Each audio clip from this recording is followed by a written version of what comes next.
and good morning all. Last week I started the series on to explore the characteristics of every leader that God has chosen. So I want to look into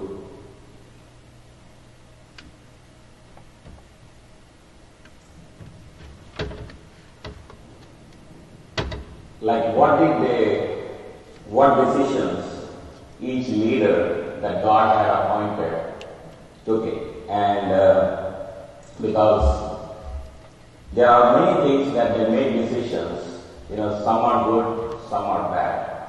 But for each decision, there is a consequence for that.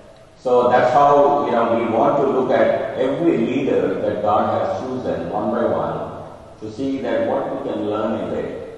See, last week I started the life of Solomon.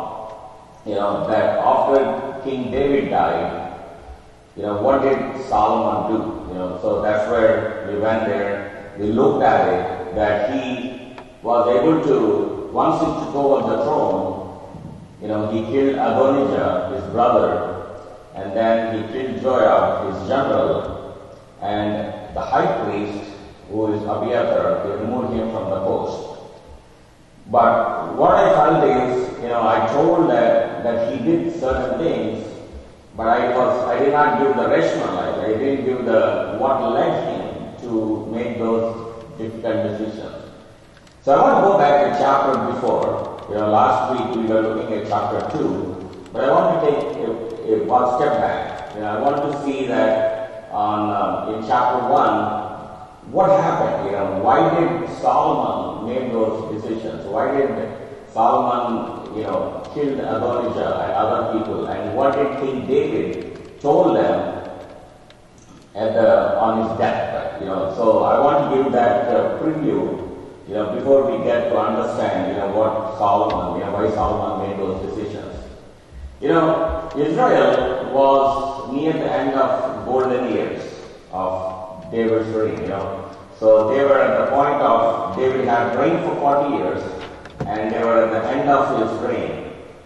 The book of 1 Kings begins with a unified kingdom, glorious and God-centered. So when we look at 1 Kings, you see that there is a kingdom, united Israel, with glorious and God-centered. They were prosperous, they were expanded, everywhere, and they were pretty solid, kingdom at that point.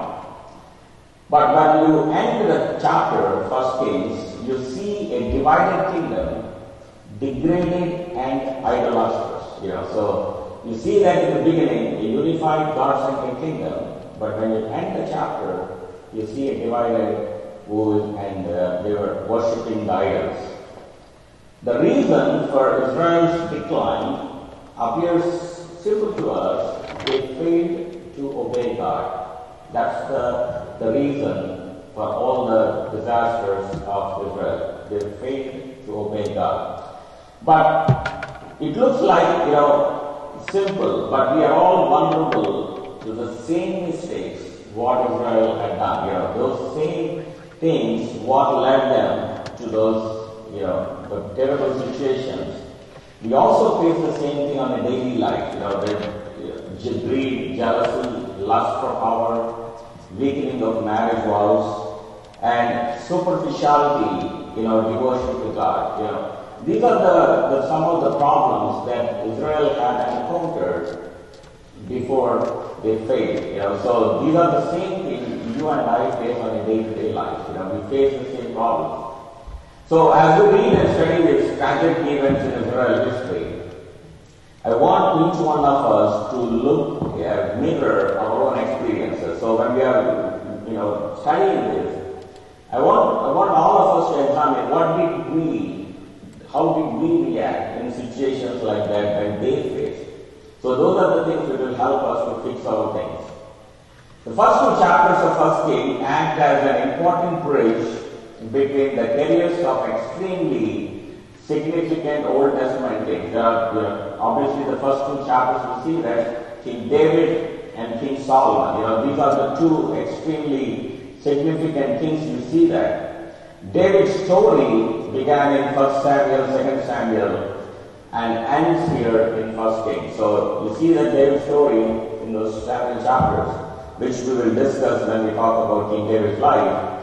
But it ends in 1 Kings, while Solomon's life begins here. So there is a transition between the two kings, the father and son. There's a transition of power. So this transition is far from smooth. However, because Adonijah, Solomon's older brother, attempts to succeed his father, because there is a transition from King David to King Solomon, but that was not that easy, because there was a fight between the brothers, and Adonijah wanted to claim the power, and so there's a conflict. So we look into that, how, what led to all these events. Now Solomon eventually prevails, but only because of his mother Bathsheba and prophet Nathan manured David into naming Solomon king. It's an interesting episode you see here, how the things work, how Adonijah tried to claim the kingdom, and how God interferes, and then how Nathan comes there to rescue and trying to make the Solomon king. Before dying, David gave Solomon some sage advice about how to secure the kingdom and how to make himself free from the enemies within.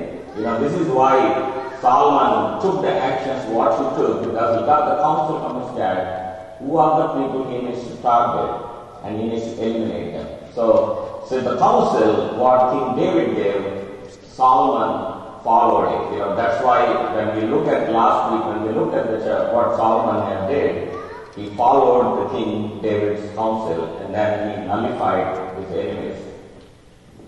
What happened is, many of the scholars have noted that in 1 Kings chapter 1 and chapter 2, they provides the answer to a question mostly asked in 2 Samuel, chapter 9 to 20, who will succeed David? That was a big thing, because David was so powerful king, and everybody was looking who will succeed him. See, that question has been asked for many times. First, his son Absalom attempts to unseat him, but fails to do so. He has, obviously David has, many wives, and at that time polygamy was accepted, so it's not something, critical. But the first son he has is Absalom. He wants to claim the kingdom at that one point. Second, a troublemaker named Sheba, son of Becher, a Benjamin. He leads a rebellion that apparently seeks to recapture for Benjamin the power lost for King Saul. So Benjamin, like King Saul, if you remember, he is a Benjamin, and after his death, King David, who is from the line of Judah, took over the power. So here, Sheba, son of Bichri, who is a Benjamin, he wants to take over from from King David, so his tribe can take over the kingly role. So there are two coups, basically put that way. His son Absalom wants to overthrow his dad, and then Sheba, who is a Benjamin, who wants to overthrow King David. So King David had to deal with these things during his 40 years. He had two bitter experiences. But after that, in years between 2 Samuel 20 onwards, we see that there was less threatening to the life of King David, but old age had left him infirm. So basically, he did not have any problems of the wars or anything after that, but he became old and he became weak. So that's where we see the situation here. David had built an impressive kingdom to leave to his successor. He built a vast empire and he left it to his son in a very good shape. During his reign from 1010 to 970 BC, sometimes we need to look at this history also, because these are real incidents and real history. Since 1010 to 970, 40 years is his reign of King David. King David subdued old enemies, like Moabites, Ammonites, Edomites, Syria, Philistia. When he came to power, he nullified all these guys, who are the enemies of Israel. So then he expanded Israel boundaries, pretty far and fattened his treasuries. Basically, whenever he wins a battle, his treasury, he was taking a lot of money in. So his treasury was expanding, was increasing. So then he captured Jerusalem and turned this small city into the nation's political and religious focal point. What we talk Jerusalem today was once a small city. But King David took over that and he built it like a vast city. And what happened is God had promised that David's kingdom would continue forever, and David responded by gathering materials for Solomon to use for building the temple. You see, let's look at 2 Samuel 7 to 17. This is the promise that God gave to King David here, because it's very interesting, very important to see, because God had always keeps his promises. 2 Samuel 7 to 17. In all places where I have moved with all the people of Israel, did I speak a word with any of the judges of Israel whom I commanded to shepherd my people Israel, saying, why have you not built me a house of cedar? Now therefore, thus you shall say to my servant David, thus says the Lord of hosts, I took you from the pasture, from following the sheep, that you should be prince over my people Israel. And I have been with you wherever you went, and have cut off all your enemies from before you. And I will make for you a great name, like the name of the great ones of the earth. And I will appoint a place for my people Israel, I will plant them, so that they may dwell in their own place and be disturbed no more. And violent men shall afflict them no more as formerly, from the time that I appointed judges over my people Israel, and I will give you rest from all your enemies. Moreover, the Lord declares to you that the Lord will make you a house. When your days are fulfilled and you lie down with your fathers, I will raise up your offspring after you. You shall come from your body, who shall come from your body, and I will establish his kingdom. He shall build a house for my name, and I will establish the throne of his kingdom forever. I will be to him a father, and he shall be to me a son. When he commits iniquity, I will discipline him with the rod of man, with the stripes of the Son of Man. But my steadfast love will not depart from him, as I took it from Saul, whom I took away from before you. And your house and your kingdom shall be made sure forever before me. Your throne shall be established forever. In accordance with these words, with all these words, and in accordance with all this vision, Nathan spoke to David. See, King David loved God so much. He wants to build his temple. And when he wanted to build his temple, he was eager to do. He wants to build the ark there, he wants to build the temple. But God was saying, no, you are not going to build a temple. I never asked anyone to build a temple till now. But I will raise someone, your offspring, who will build a temple for me. So what we see here is, David listened to what Nathan had said, what God had said, spoken through Nathan the prophet. So what King David did is he collected all the material that required to build the church so that Solomon can build it. So that's where we see that way how God interacted. See, despite these gains, right, despite everything was good in King David's life, expanded kingdom, and got a lot of treasure and all that, David was unable to resolve every tension in the land, because there were so many tensions. So David was unable to resolve all these things. When you look at the Sheba River, the Benjamin River, right, which is the northern tribes, has never shown undying allegiance to David's family. See, when David took over the kingdom, he had challenges because he has there were 12 tribes. The 10 tribes were always, trying to dethrone him. There was not a complete alliance with him. So there was, when this revolt came in, there was the other group who wants to join the rebel group to dethrone David. Again, in the Absalom, in some situation, his own tribe want to reject him too. There are the Judah line, from the Judah tribe. There were some people who were not loyal to him. See, the underlying tensions that would eventually separate the kingdoms of Judah and Israel after Solomon's reign posed a threat to the dual monarchy. So what happened is, because of these tensions within them, David politically, because he is a wise king, he was able to handle all these tensions without splitting the country. So after the King Solomon, this friction, internal friction, burst out. That resulted in the split of the kingdom. That's why we see the king Judah and Israel separated. But there was this inbuilt friction between these tribes from the beginning. So here, let's look at chapter 1 to 4. Here, David's health is declining. He is at his deathbed. His health deteriorated.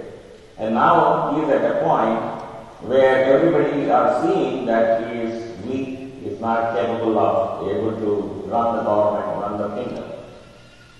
So let's look at 1 Kings 1 to 4. When King David was old and well advanced in years, he could not keep warm even when they put covers over him. So his servants said to him, "Let us look for a young virgin to attend the king and take care of him. She can lie to keep her warm." Then they searched throughout Israel for a beautiful girl and found Abishag, the Shunammite, and brought her to the king. The girl was very beautiful. She took care of the king and waited for him, but the king had no intimate relationships with her. See, the story opens with David's physical health because, once a great fighter, he is weak and he was feeble basically, and the blood circulation is not happening, and so he is basically cold. His body is cold. So no matter what you try to cover him, he was shivering. Basically, that's the situation. So there is a tradition at that time. Generally they try to keep the body warm. So they try to bring a girl who is a concubine, and they felt like it will warm, he will be warm by her. But the situation, what we see here is, David, scripture was very clear, it gives a lot of details in that. But whatever its situation is, King David's health deteriorated, and he was at the deathbed. Think about it, he's not that old, he's 70 years old. Think about 70 years now. A lot of people, do a lot of bike rides and marathons at 70 years. But 70 years, David was weak. He was feeble, and he was unable to, get up from his bed. He was shivering. The reason, you think about it, David was fighting bears and lions from the child. He was a warrior. He was a good fighter. But I think the body took a toll because he was running around all his life, escaping from enemies, fighting the battles, and he is at a point where he was done, and his life was, almost at the end of the day. So we see here is Adonijah, who is the king's son, who is the elder son at that point. He saw the situation of King David. That King David was weak and he will die any moment. So he wants to take over the kingdom. Basically he don't even want to wait for the King David to give him the kingdom. He wants to take over it first. He saw the health issues of King David, and in his mind he feels, I have a right to do it. He is the oldest surviving David sibling. Absalom was the second, third son, and the first son was Ammon.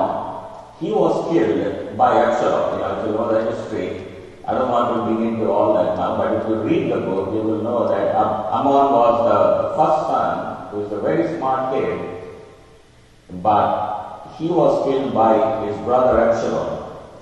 And the second son was Kilia, but they never talked about him in the Bible because probably he must have died by that time. The third son is Absalom, who wanted to overtake King David. He took over, basically he took the kingdom and David ran from him and he had to hide from Absalom. But his general, King Joram, had killed him against the wish of David. So when his third son also died, then the fourth son is Adonijah. So he was in line to be the king. But Adonijah knows that David's heart is on Solomon. So he knows he doesn't want to wait for David to put Solomon onto the throne. So he wants to take over the kingdom before King David makes a decision, because King David is weak in strength and he thought he couldn't make a decision quickly. So let's look at Adonijah's strategy here. What did he do? Chapter 1, 5 to 6. Now Adonijah, whose mother was Haggith, put himself forward and said, I will be the king. So he got chariots and horses ready with 50 men to run ahead of him. His father had never interfered with him by asking, why do you behave as you do? He was also very handsome and was born next to Absalom. See, what we see here is, when in these two verses, Adonijah was portrayed as an aggressive, self-possessed person. He's an aggressive person. He wants to do what he wants to do. He didn't really care about what parents think or whatever. So he is lifting himself up by emphatically stating, I will be the king. So by declaring such intentions, he breaks the Israeli tradition of God choosing the king. When you look at Israel, God always chooses the king. But here, he wants to be the king. He declares himself to the king. When you look at neither Paul nor David, they never sought the throne, but God sought them and selected them to prophet Samuel. See, not only is his arrogance shown to his running for office, but is further revealed by his choice of 50 men to run ahead of him. What it means is, whenever 50 men run before a king, what it means is you are like a king. That's the symbolic of a king going, when a king, like here when the president goes, right, there is so many cars, go before a president. There is a, caravan of things. The same way, when the king is moving, there are 50 people, run before them. There was that's the way they used to do. And here, Adonijah does the same thing. He wants to project that the 50 men run the end of king, so he was declaring he is the king. See, the same thing Absalom did it.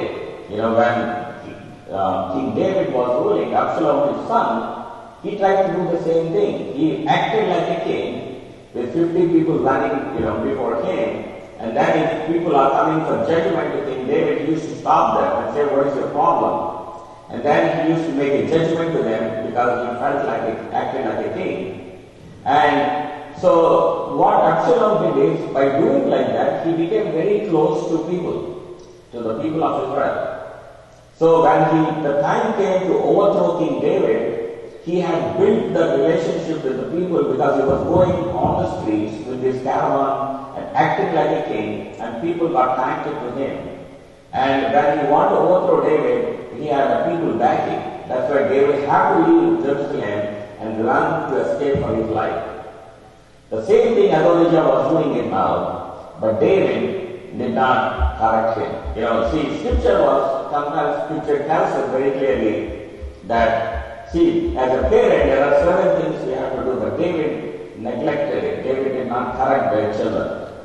The three reasons for this arrogance are offered. David, whom in 2 Samuel 13-19 reveals as a rather ineffective father, never contradicted contradicted Adonijah. See, he is a good king, he is a great king, but he is an ineffective father. He did not correct his children when they did wrong. See, Adonijah was doing it, Absalom was doing the same thing, but he did not correct it. If we had corrected Absalom initially, he would not have a coup where he had to be overthrown. Knowing still the same thing when his other son Adonijah was doing, he still let him get it. Adonijah was very handsome and also was the oldest living son. You know, good looks and a favor scatters coupled with parents' indulgence rarely build strong character. You know, very important thing when always good looks and a favor scatters. You know, if parents do not guide them, it rarely builds a strong character. You know, neither do they instill wisdom, as become evident, you know, we can see in the story. See, God-fearing people like David and Samuel were used by God to lead nations. You know, if you look at Samuel and King David's life, they were used powerfully by God to lead nations.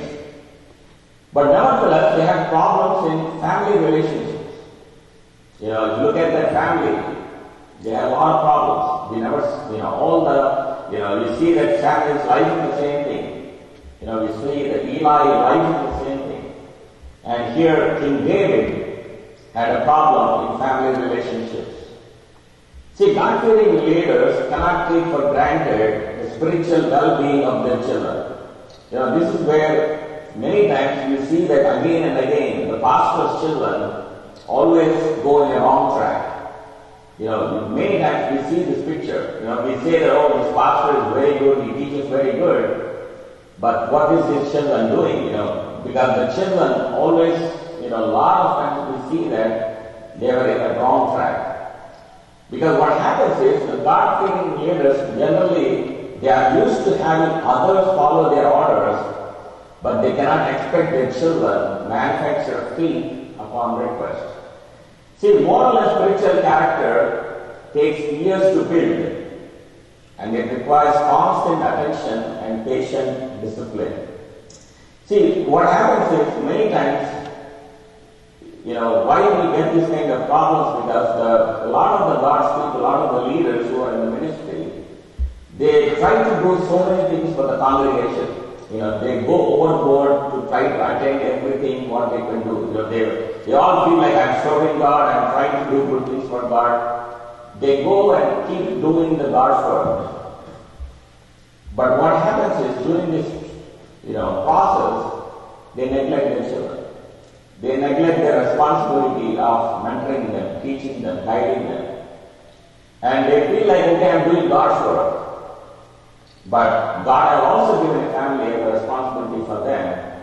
And if they don't do it, you know, then it's going to hurt them. And that's what we see this, you know, through this, you know, scripture. We see this constant failure of leaders because they neglected the children. You know, what happens when you look at this, even though King David did so much for the kingdom of Israel, the kingdom of Israel was grown. Probably they're all rich, people are making good money, but the people still revolted, you know, against him in two times. Right? There are always people who are against you, no matter what you do.